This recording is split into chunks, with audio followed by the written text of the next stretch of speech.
Kumusta kayo? Ako si Natasha.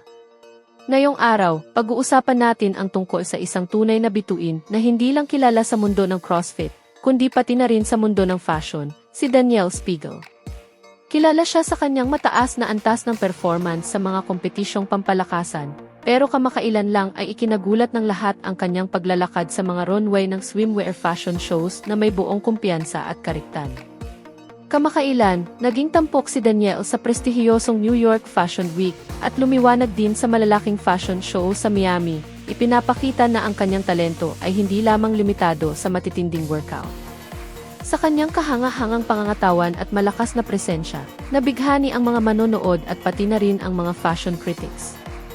Sa kasalukuyan, may mahigit 1,700,000 tagasunod si Danielle sa Instagram at isa na siyang sikat na personalidad sa social media. Pinapatunayan niya na posibleng pagsamahin ang lakas, ganda at karisma. Naikwento na rin natin dati dito sa channel ang tungkol sa kanyang fitness journey, pero ngayon bilang modelo, mas lalong lumalabas kung gaano siya ka-versatile at inspirasyonal. Ikaw, nakita mo na ba ang ibang panig ni Danielle? I-comment mo sa ibaba kung ano ang masasabi mo sa kanya sa runway.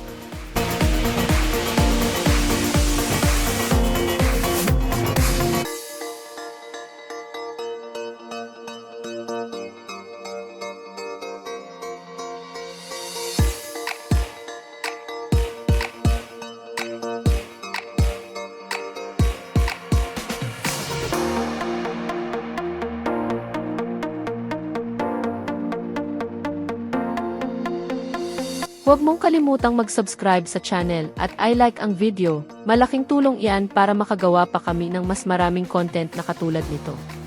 Isang halik at hanggang sa susunod.